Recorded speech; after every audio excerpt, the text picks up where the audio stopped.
Hi everyone, welcome to AU Practic. In this video, we'll discuss the recent constitutional amendments starting from 101 to 106.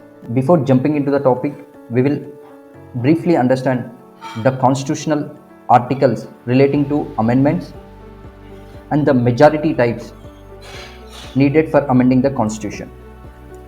Why the amendment? What is the need to amend the constitution? Constitution has been drafted in the years 1947 to 1950.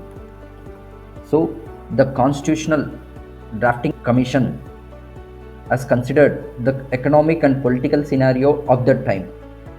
Later on, with the passage of time, with the emerging needs, there is a need to add new articles to the Constitution or to even amend the articles existing then, or with the passage of time there is no need of those articles at present time, so repeal those articles also.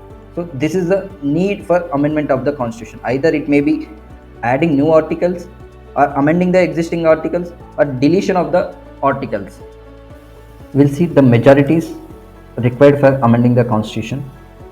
First one is simple majority, wherein it states that 50% of the members present and voting is required to pass any bill.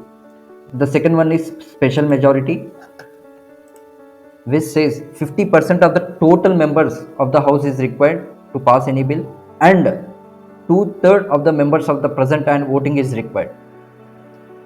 And the third one is special majority plus ratification of the 50% of the state legislatures is required.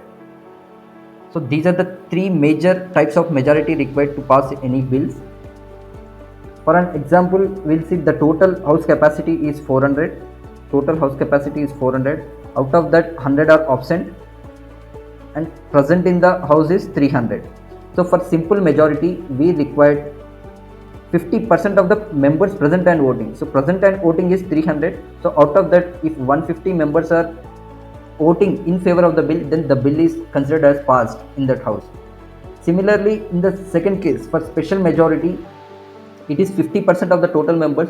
The total members is 400. So here we have 200 and 2/3 of the members present and voting. Members present and voting is 300.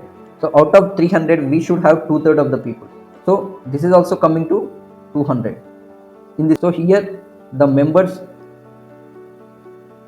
more than 200 should be voted in favor of the bill to get the bill passed. And special majority plus ratification, special majority we have already seen, this is 200 plus 50% of the state legislatures is required. So if we have 28 states, then at least 14 state legislatures need to pass this bill to make an act. Moving to the articles of the constitution. Article 368 of the constitution has the power with the parliament to amend the constitution. And the constitutional amendment bill can be introduced in either house of the parliament. Either it may be introduced in the Lok Sabha or Rajya Sabha, and that need to be passed by special majority in both the houses.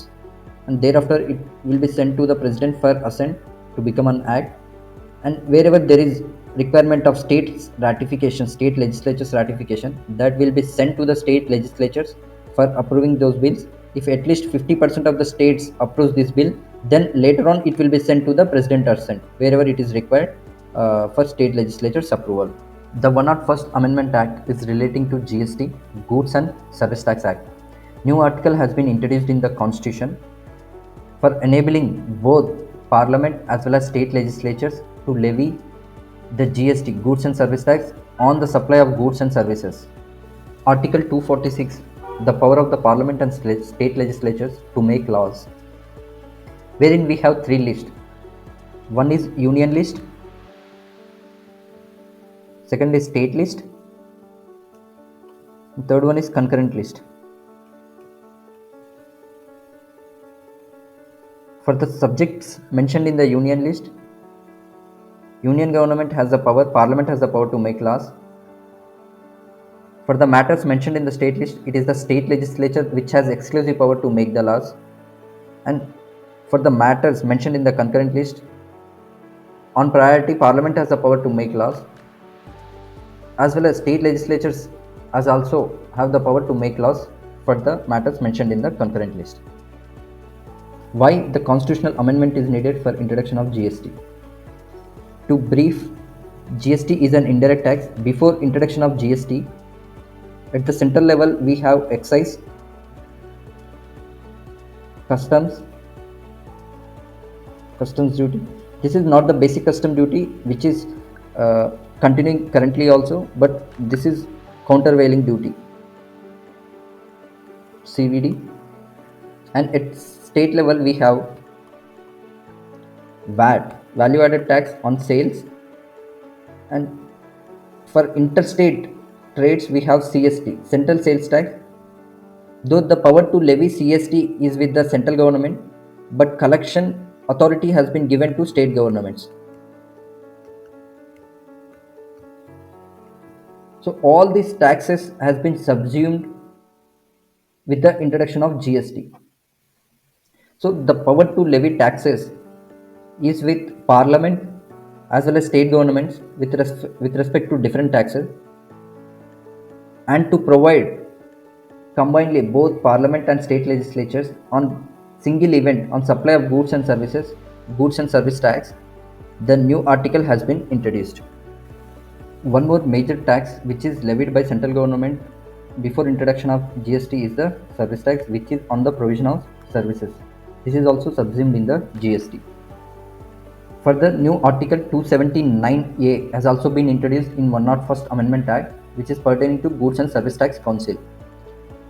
The major purpose of the GST Council is to make recommendations to the Union and states with respect to the GST matters regarding levy of GST, exemptions, registration limits, threshold turnover limits. So who are the members of the GST Council? The chairperson is the Union Finance Minister, and other than Union Finance Minister from the central level, Union Minister of State for Revenue or Finance is the members. From each state, minister in charge of the either finance or taxation will also be a member in the GST Council. So Union government has 1/3 of the weightage in the voting, and state governments altogether has 2/3 of the weightage in the voting. All the decisions of the GST Council are taken by 3/4 of the majority. The 102nd Constitutional Amendment Act is pertaining to National Commission for Backward Classes. The National Commission for Backward Classes has been provided the constitutional status through Article 338B. New Article 342A has been introduced relating to socially and educationally backward classes, in which President may specify the list of socially and educationally backward classes, and if it is pertaining to any state, after consultation with the governor of the respective state. Article 342 has been further amended through 105 Amendment Act, wherein earlier President alone has the power to list the socially and educationally backward classes, whereas through amendment it has been mentioned that whatever the President lists, it is only for the purpose of central government. Further, states has also been given power to have separate list for their purpose of socially and educationally backward classes, which may be different from the central list. The 103rd Amendment Act is relating to economically and weaker section reservation. Article 15 and Article 16 has been amended, wherein admission to the educational institution, either aided or unaided by the government, maximum 10% reservation has been provided. Similarly, in the appointments, in the job notification, 10% has been provided to the economically and weaker sections. The 104th Amendment Act is relating to extension of SC/ST reservation by 10 more years. Article 334, which provides timeline for reservation of seats for SCs and STs in the Lok Sabha and state legislative assemblies, has been extended by 10 more years. For every 10 years, this period is being extended. So now the present status is 80 years from the commencement of the constitution has been provided. Secondly, the representation of Anglo-Indian community in the Lok Sabha and in the state legislative assemblies has been ended. Earlier it was 70 years, but now through this 104th Amendment Act, they have not extended the Anglo-Indian community reservation in the Lok Sabha and state assemblies. So this has been ended by 2020 itself. The 105th Amendment Act is relating to socially and educationally backward classes. Through 102nd Amendment Act, new Article 342A has been introduced, socially and educationally backward classes, in which President has the power to specify the SCBC list. However, through this amendment, 105th Amendment Act, states has also been given power to specify the SCBC list for states purpose. However, 106th Amendment Act is relating to women reservation. New articles has been introduced in the Constitution. Article 239AA, Article 330A, Article 332A. Article 239A is women reservation in the Delhi Assembly. Article 330A in the Lok Sabha. Article 332A, women reservation in the state assemblies. 1/3 of reservation has been provided to women in the Lok Sabha and state legislative assemblies. However, this has not been implemented yet. Through Article 334A, it has been linked to the delimitation exercise and further to the census taken after commencement of this Amendment Act. If you found this video helpful, don't forget to like, share and subscribe. Hit the bell icon so you never miss an update from AU Practic.